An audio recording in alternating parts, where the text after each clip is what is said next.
What is up, guys? It is Quinn here, and in this video I'm going to be doing my weekly injury report. So just going through all the players who are questionable, doubtful, and then some of the guys who have already been ruled out for the Sunday games, and then also making some, projections for the injury report for the Monday games because the official reports are not out yet. And then just kind of going through the fantasy football implications of, all of these different injuries. Maybe if a starter's injured, I'll recommend the backup, or maybe I'll say, I don't think they're a great play, all that sorts of stuff. As always, if you have any questions, you can drop them down below. I'll respond back to you as soon as I can. And then if you guys do enjoy the content, just do me a huge favor and hit that like button and subscribe to the channel. But let's start off with the players who are questionable heading into Sunday and Monday. So starting it off here with Jaylen Warren. So he missed last week with a hamstring injury. He's questionable this week. I would lean towards him playing. And now that we know that Najee Harris will play in this game, there was initial speculation that he could miss a significant amount of time. He dodged that bullet, and now it looks like Najee's ready to go for this Sunday. So this is more of a, potentially affecting Najee thing, because Warren on his own is not going to be playable with Najee healthy. But if Najee's healthy and Warren's healthy, then we're probably going to see a pretty decent split, whereas it's a bump to Najee if Warren does not play. We also have Romeo Doubs questionable with an ankle. We may see him make his return here. Honestly, he had some juice early on in the season, but obviously you have Lazard there, the emergence of Christian Watson, and then Randall Cobb has also been decently productive. So I don't really know where Romeo Doubs is going to fit into this offense. I really can't see him taking important opportunities away from Watson or Lazard. So I'm guessing he's just going to be more of a depth option, but I guess someone to keep an eye on potentially. We have Travis Etienne questionable with the foot. I'm expecting Etienne to play, and I'm expecting him to have a big workload. Apparently, he was cleared to go back into the game last Sunday. They held him out to be cautious. If, he's active, I would not be concerned about starting him. I'd feel very confident plugging him into my lineup. We have Michael Carter questionable with the ankle. In my opinion, I don't think this injury really has much impact on what's going to go on in this Jets backfield. I think if Carter plays, him and Zonovan Knight are going to be splitting the early downs, Ty Johnson taking the third down work. I think if Carter's out, we're going to see Zonovan Knight and James Conner splitting the early downs, Ty Johnson taking the third downs. So in general, this is just going to be a backfield I want to avoid. We also have Antonio Gibson questionable with a foot injury. Obviously, if Gibson misses this game, I think, that's a massive bump to Brian Robinson. They're obviously currently in a split, so I guess that's one to keep an eye on there. Also, if you guys are, in the business of streaming tight ends, maybe you had Ertz, Goddard, or you've just been streaming all, season long. Maybe you picked up a Hunter Henry who didn't do well. Daniel Bellinger is definitely a guy to keep your eye on. No pun intended. He's actually questionable with an eye injury. There is some optimism that he makes his return this week. And prior to injuring that eye in a game, he had back-to-back solid performances. He was running, solid routes at the tight end position. So definitely something to keep an eye on as a potential streaming option moving forward. We also have his teammate Darius Slayton questionable with an illness. I think if he suits up, you view him as the Giants wide receiver 1, a wide receiver 3 option this week. We actually have both of the top Broncos wide receivers questionable. Jeudy with that ankle, Courtland Sutton with the illness. I imagine that Courtland Sutton has the much better opportunity to play.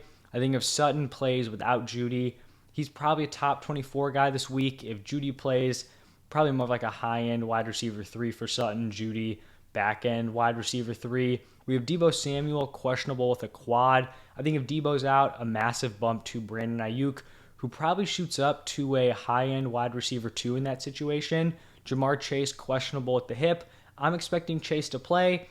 I'm guessing he'd be semi-limited, maybe 70-80% of the snaps. So I do still think T. Higgins would be the better option this week, but I also think Jamar Chase is definitely startable. Joe Mixon questionable with that concussion. I'm leaning towards Mixon playing this week. If he plays, I think he's a great start. If Mixon doesn't play, I think Samaje Perine is a great start if he is out. We have Josh Jacobs with that calf.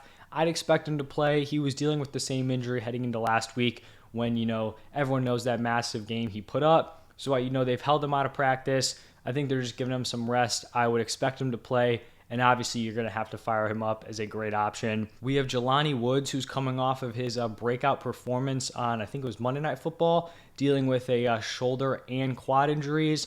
Now, this will be an interesting tight end room to navigate because if he does play and we see Kylen Granson back, this may just devolve back into a committee. But, if he plays and does see the clear tight end one snaps for the Colts, he's definitely an interesting option moving forward.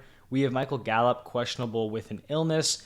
I guess not super fantasy relevant right now, but maybe in deeper leagues.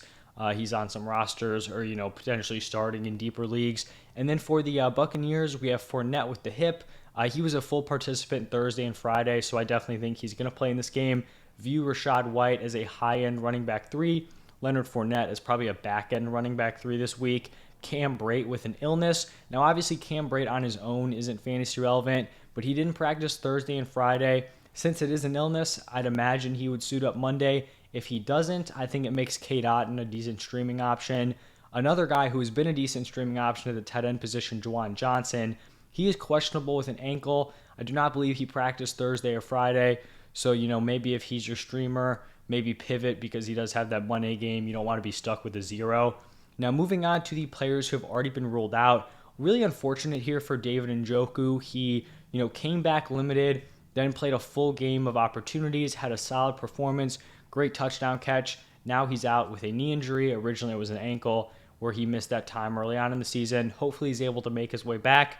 If you're super desperate, I guess Harrison Bryant as a streaming option. Don't love the talent, but he'll probably see a decent number of, routes, solid route participation, all of that stuff.